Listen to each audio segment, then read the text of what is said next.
The surprise that changed everything.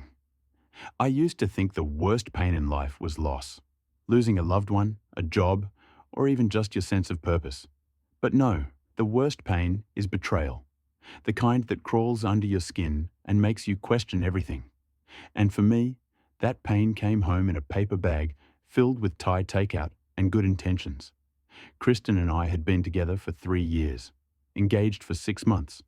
We'd talked about kids, picked out the kind of house we wanted to raise them in, and even started a joint savings account. She was my person. And Brian, my best friend since high school, was like a brother to me. When he agreed to be my best man, I felt proud, safe, surrounded by people I trusted. That safety was an illusion. It started small. Kristen picking up extra gym sessions, saying Brian was training her. No big deal at first. They worked out at the same gym, and he was a certified personal trainer. She said she wanted to tone up before the wedding. I smiled and told her she already looked perfect. But then came the late nights, the mysterious client dinners, the phone always face down, and the texts that made her smile until I walked by, and she'd suddenly turn cold and accusatory. "Why are you always checking on me? Don't you trust me?" she'd snap. "I do," I'd say, trying to believe it. Turns out I was trusting the wrong people. Yesterday was supposed to be routine. I had a site visit scheduled until 6 p.m, but the meeting wrapped early. I figured I'd surprise Kristen, picked up dinner from her favorite place, and headed home, eager to see her face light up. That's when I saw it. Brian's truck parked in our driveway. He was supposed to be at work. I froze. For a second, I tried convincing myself it wasn't his truck, that maybe there was a logical reason. But as I stood there, gripping that bag of takeout like it could hold the pieces of my crumbling reality together, I knew. Some truths scream without saying a word. I stepped inside, quiet like a ghost. Heard noises upstairs, familiar ones, but twisted. Groans, laughter. My heartbeat surged so loud it drowned everything else. I climbed the stairs, one slow step at a time. Opened the bedroom door. There they were. My best friend and my fiancée tangled in the sheets of the bed I helped pick out. The bed where we dreamed of our future. Kristen looked at me with zero shame. Just a smirk. "What are you going to do? Cry?" she sneered. I didn't say a word. Just pulled out my phone, took a few photos. Brian scrambled off the bed, stammering, "Bro, Noah, I can explain." "Don't call me bro," I said, voice cold. Kristen didn't bother to cover herself. "Well, say something." I looked her in the eye and whispered, "Thanks for making this easy." Then I turned and walked away. The calm before the storm. I didn't sleep that night. Not really.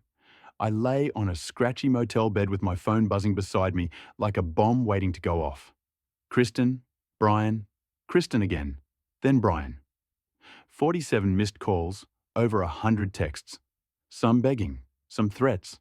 One simply said, "Please don't ruin my life." Too late for that. You'd think I'd be shattered, sobbing in some crumpled heap of heartbreak. But I wasn't. I felt nothing. No tears, no panic. Just this eerie calm, like the silence before a hurricane. My hands weren't trembling because I was broken. They trembled from pure, calculated rage. I stared at the ceiling, mind racing. I should have known. All the signs were there. But what kind of person expects betrayal from the two people they trust the most? I had a choice.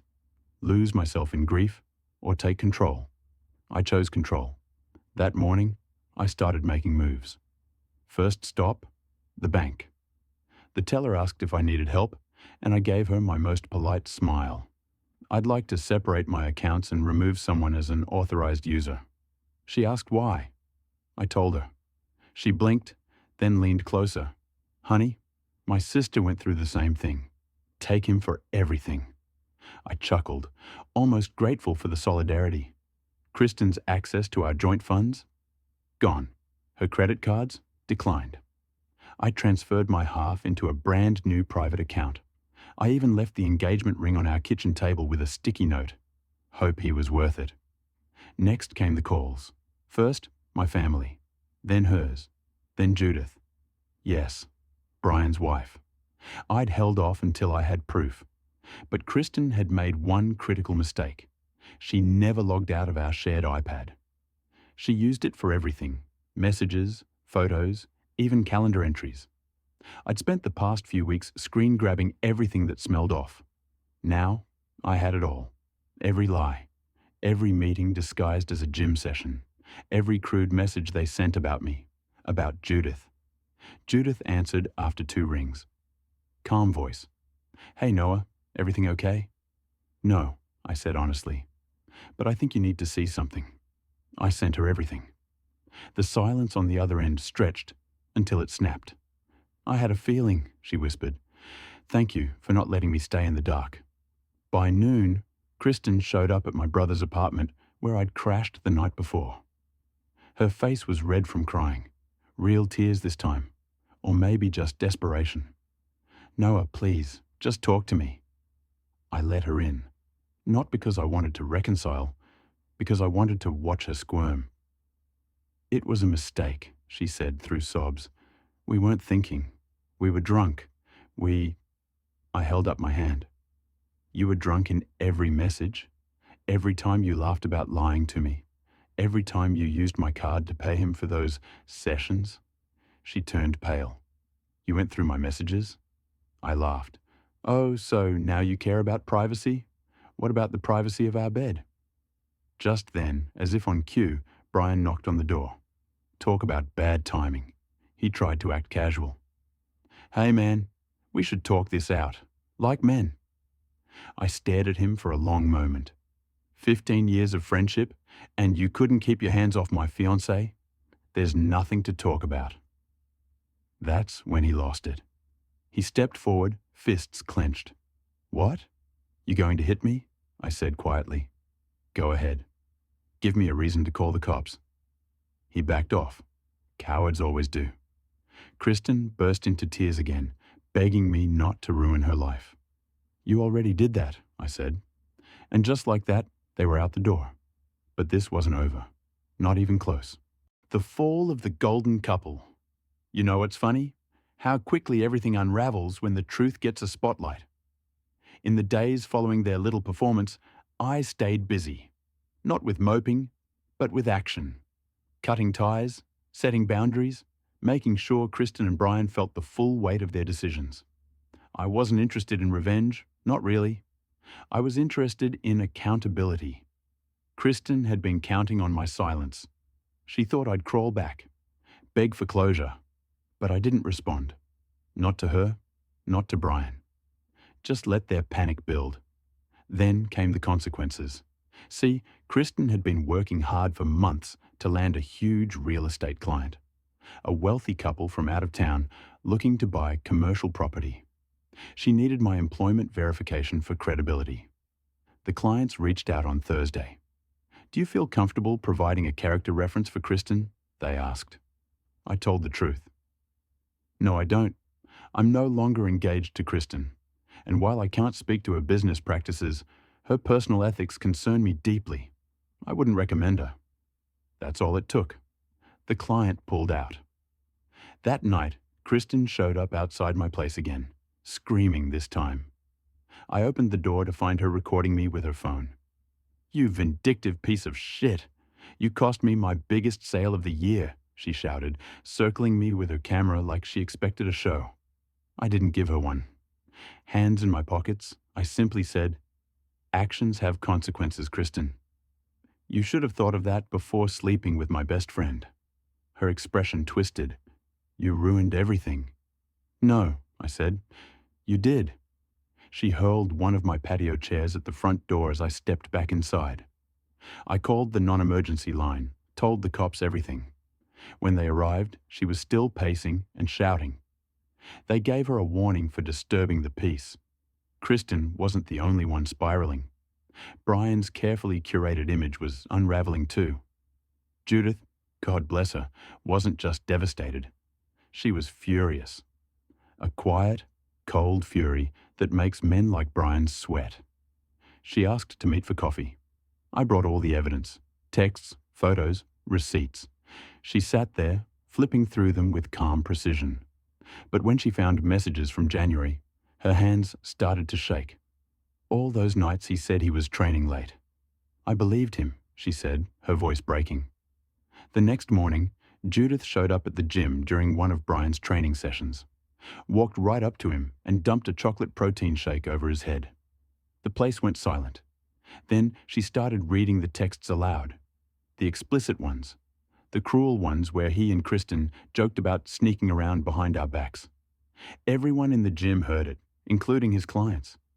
The video made its way to Facebook before noon. Ashes and aftermath.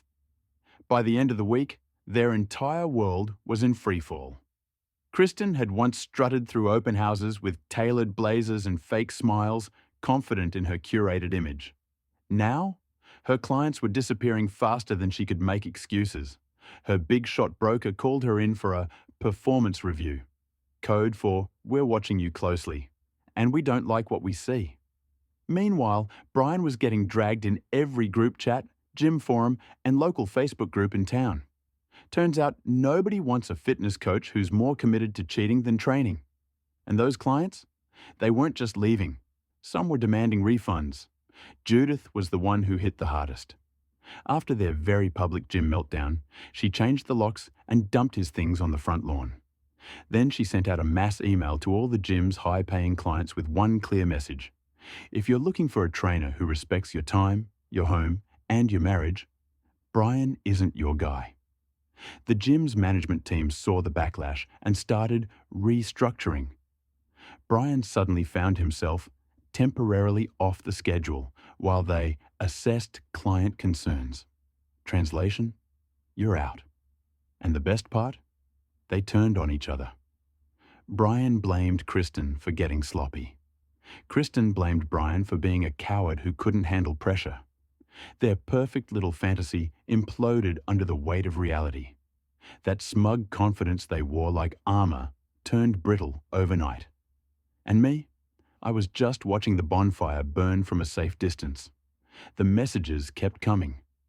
Kristen's texts swung wildly between begging and bargaining. One moment she'd write, "I miss you. We were happy once. Don't throw it away." The next, "If you keep this up, I'll take legal action for defamation." Defamation? Against her own texts and photos? Brian's were worse. Half-hearted apologies mixed with veiled threats. "You think you won? You ruined my marriage, my career." "No, Brian, you did that." But here's the thing they didn't understand. I wasn't doing this out of bitterness. I wasn't trying to destroy them. I was simply removing the mask they'd worn for too long and letting the world see the truth. And the world didn't like what it saw. Some mutual friends reached out too. A few said I should let it go, that I was dragging it out. Funny, those were the same people who had been suspiciously quiet when Kristen and Brian first got exposed. People who knew or suspected and stayed silent. I didn't reply. There's nothing to say to people who choose comfort over truth. Not long after, I got a call from the wedding venue. The coordinator sounded hesitant. "We noticed the final payment hasn't come through and we just wanted to check." "Oh, the wedding's off," I said calmly. "She cheated on me with my best friend." Pause. Then, surprisingly, "I'm sorry. That happens more than you'd think. You're not alone." That meant something, because for the first time in days, I realized I wasn't alone. I'd been surrounded by betrayal, yes, but I also had people, family, real friends, strangers on the internet, who didn't excuse it, who stood by me. I'd moved most of my stuff into my brother's place, changed my passwords, filed to separate any legal ties Kristen and I had built. I wasn't just cleaning house, I was cleansing my life. One night, as I was deleting yet another burner text from Kristen, a new number messaged me. "Judith here. Want a mate? I have more. You need to see this." We met up at a small, quiet diner. She looked different, sharper, stronger. "I went through Brian's old backups," she said, sliding me a flash drive. "You need to know how deep this goes." We compared dates, Messages, lies.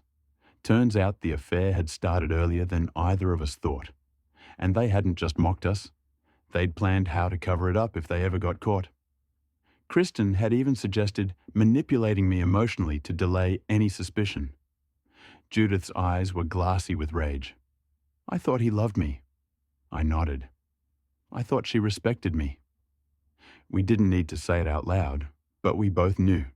They deserved each other now, because no one else would want them. The end they earned it had been nearly 2 months since I walked in on the betrayal that detonated my old life. In that time, I'd burned the bridges they thought I'd beg to cross. But I wasn't broken. I was building something stronger. And they were left standing in the smoke. But I still had one card left to play. You remember Kristen's favorite line? What are you going to do? Cry? Those words echoed in my head like a challenge, like fuel. And I wasn't just going to cry. I was going to make sure neither of them forgot the day they underestimated the wrong man. Turns out our neighbour had a security camera with a full view of our driveway. And after a brief chat, I had access to months of footage. There was Brian's truck. Over and over and over. Days I was on late shifts, business trips. Every time Kristen told me she was at a late meeting or feeling sick, I compiled everything: dates, footage, screenshots from the iPad, financial records showing Kristen using my own money to fund her affair. And then I waited. Kristen had one last pitch with a wealthy couple, a commission that would have set her up for the year. She'd been bragging about it even while begging me to stop ruining her life.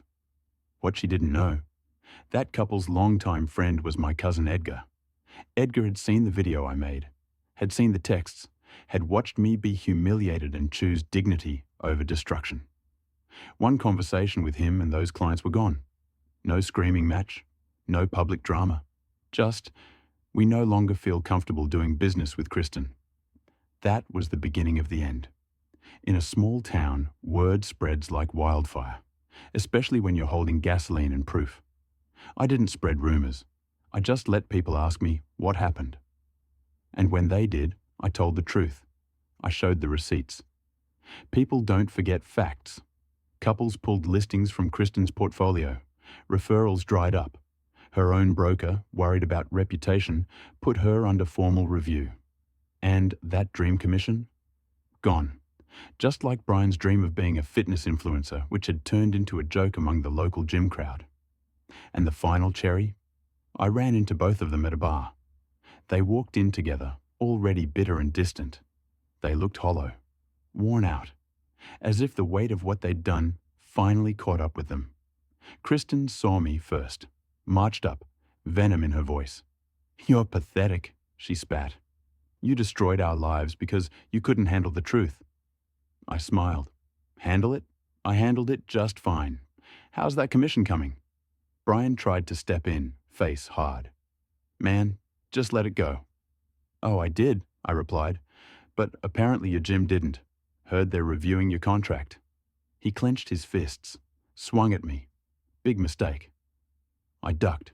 Reflexes kicked in. One hit, clean to the nose, and he was on the ground, bleeding.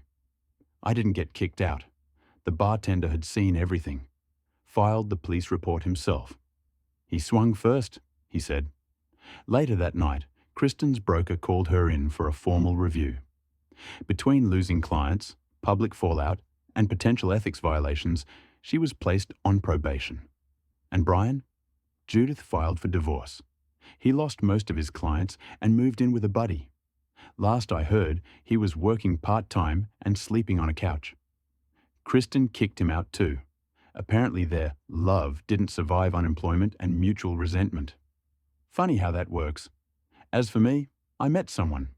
Her name's Aspen. Kind eyes, sharp wit, no drama. I told her everything, every ugly, embarrassing detail. She didn't flinch, just nodded and said, "Good." You know what red flags look like now? We're taking it slow, but it's real. I'm not angry anymore, not bitter. I wake up every day feeling calm, centered, grateful for the pain that cleared the path to peace. And the best part? They thought I was weak because I walked away. But I didn't walk away to hide. I walked away to make space. For strength, for truth, for the right people. Sometimes the worst thing that ever happens to you is the exact thing you needed. And in the end, Karma wasn't loud. She didn't throw punches or scream. She just turned the spotlight on and let them perform.